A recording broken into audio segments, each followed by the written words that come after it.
Hello family, it's Teresa, Shaman's Dream Project, and today I would like to share with you some different perspectives as always. And specifically today I would like to speak with you about the water and what it is and what it means. So I hope you'll find this as a blessing. And if you do, it is my honor to share it with you, that you may also resonate enough to share these same concepts on your own. So what is the water?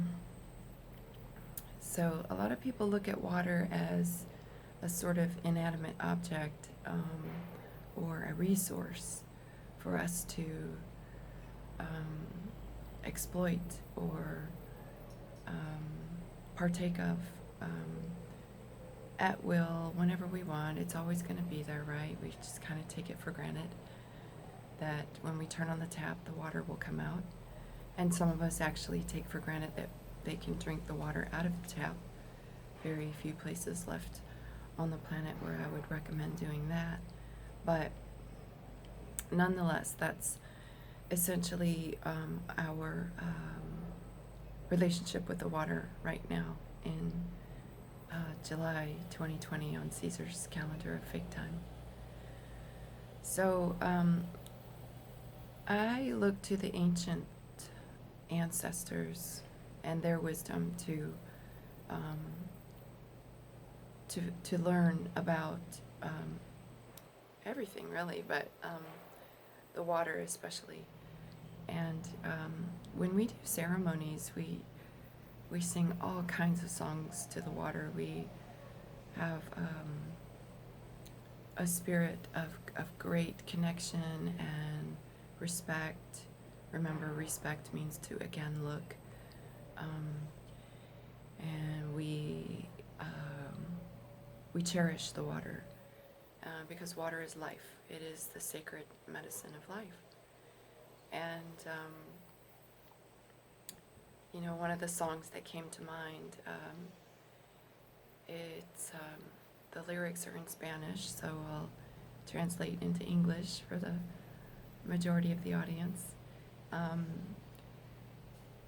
basically says, the water of the light, the water from the heavens, it brings clarity, it brings cleaning, it brings courage, and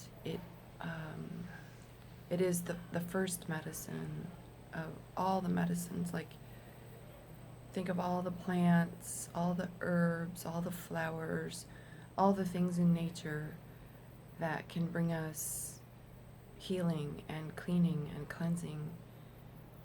None of those could exist without the water. No life whatsoever is possible without water.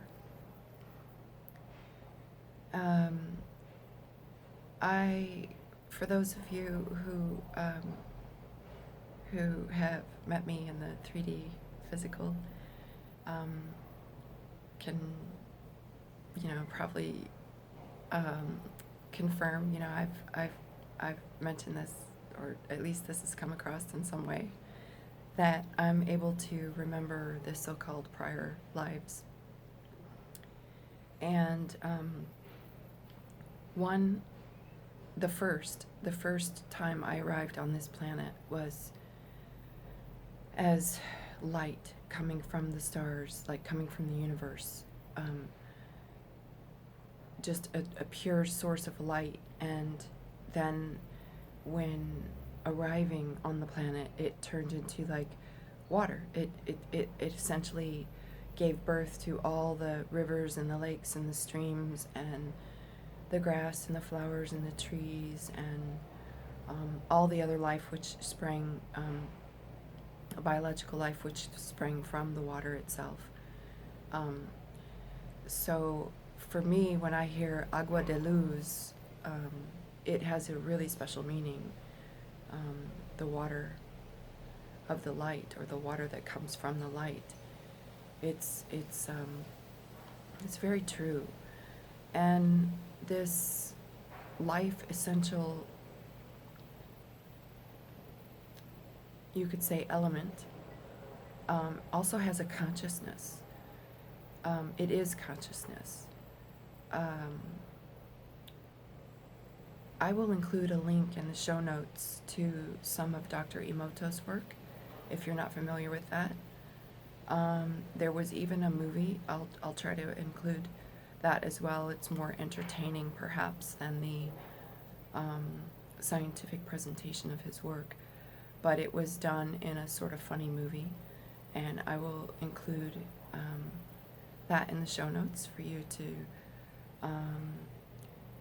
see for yourself, what is water, and what is consciousness, and how the water actually picks up and records all of the consciousness that it comes into touch with. So in this example, we could say, let's say, before the days of indoor plumbing, we would just go out to the streams and collect our water, and we would be able to cook and bathe and drink, this water.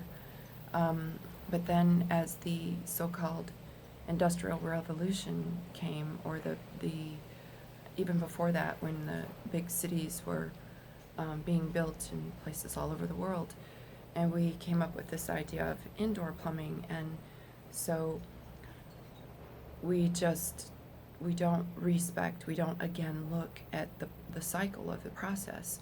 We just know that the water comes out of the shower head and allows us to take a shower. But do we think about the water that comes from that shower down the drain? What is it mixed with? Have you taken a shower with, brand name soaps and shampoos and conditioners and, with all the toxic chemicals and stuff like that in them? Because not only is that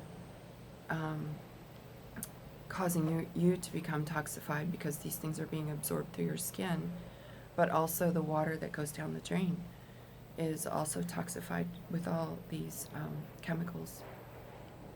And likewise, when we use the toilet and we just flush down whatever comes out of our bodies, we flush down the toilet. We don't really think about where that goes.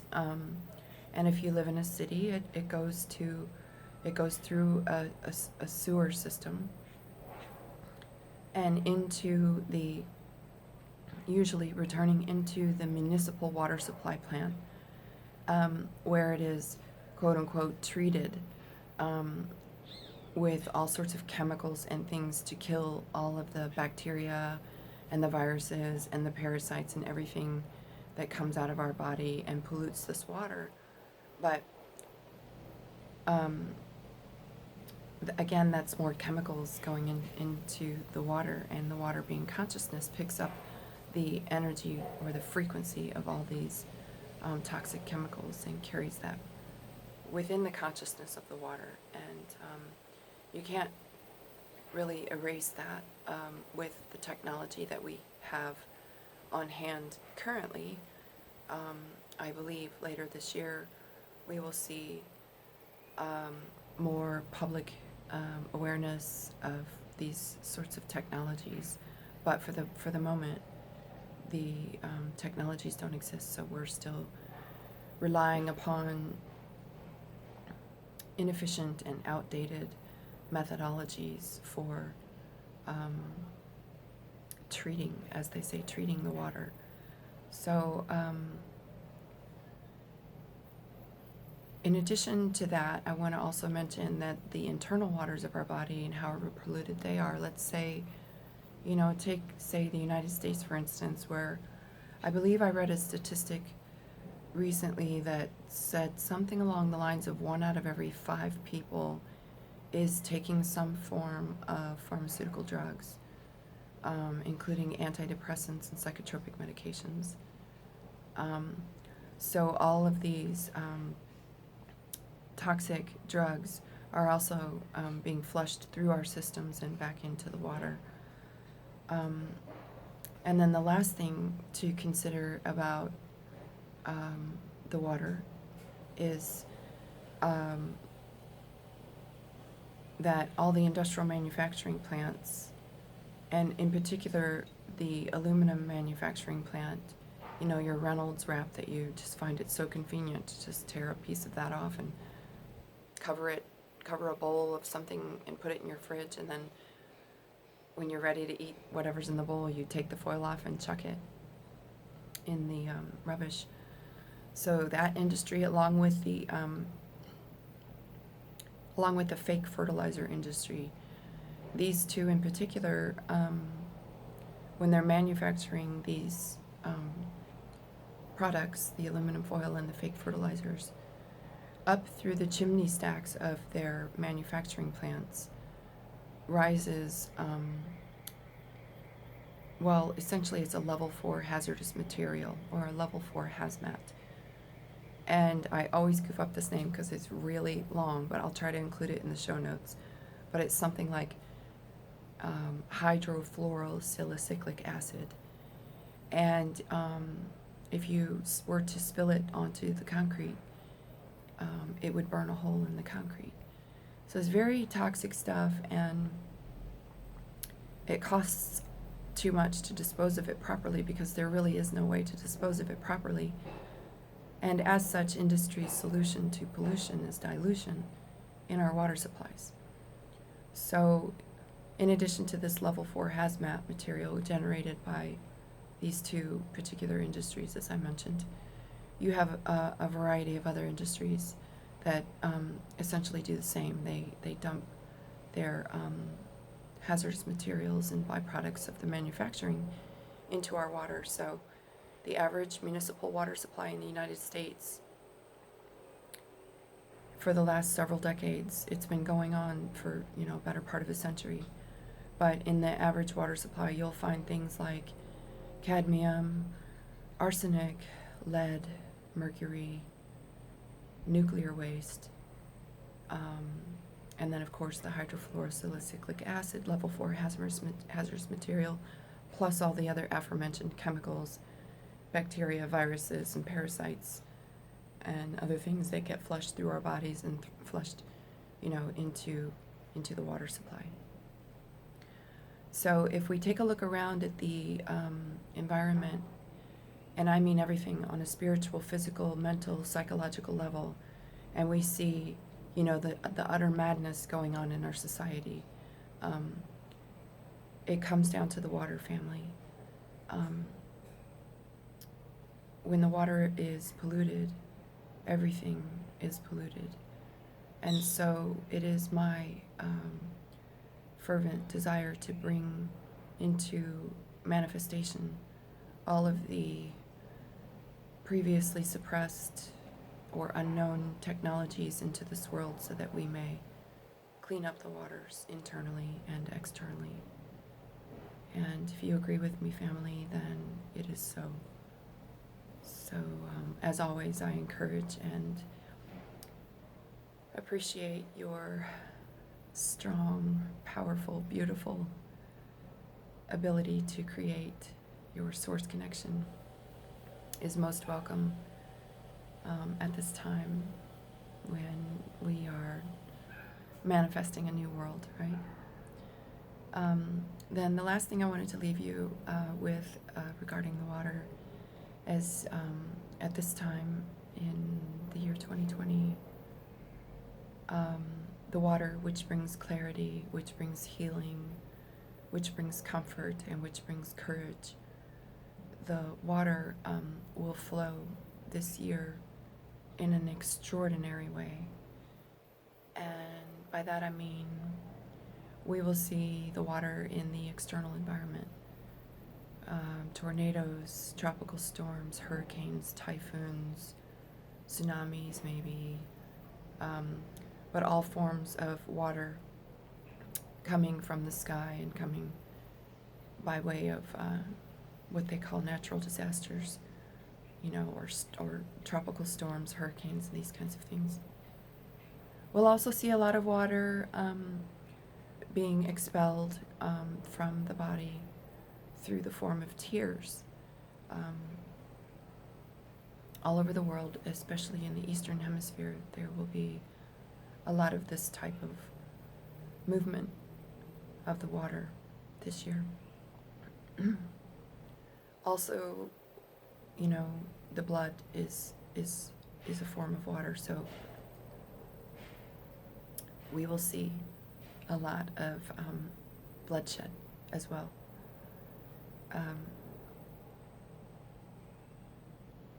And I would like to suggest, if it resonates with you, that instead of seeing this as something that's completely and totally and wholly horrible, storms and bloodshed and tears, that we also remember that the water has the ability to heal us. And so that the spilling of blood and the falling of tears and the arrival of tropical storms and hurricanes and things of this nature are also in divine order and necessary for the evolution of consciousness on this planet. There can be no evolution, there can be no flight of the butterfly when the butterfly is weighed down with the traumas and the fears and the false belief systems and these kinds of things that keep us weighed down. So I just wanted to kind of give a heads up on the water this year, and that if and when you see it, just remember everything is in divine order, and the water is precious. Try it, family. Don't take my word for it. Let me grab my tea here and I'll show you. So before I pick up this tea or this water, because, everything we drink is some form of water, right? And just say, I love you, and you're beautiful, and thank you, and you're precious, and I respect you, and I admire you. Just say this, and then take a drink, and see how you feel after a few days or a week. And look at Dr. Emoto's experiments that he did with the crystals. There can be no mistaking it, family. Everything in this universe is one form of consciousness or another, and the water is no different. It is time for us to re-spect. Again, look at the water. Thank you, family. I love you very much. If this message has been a blessing to you, then it is my honor to share it. And if it resonates with you, please feel free to share it with your family, your friends, your neighbors. It's time for us to remember who we are. And it's time for us to remember how sacred is the water. Oh, family, thank you. Until next time.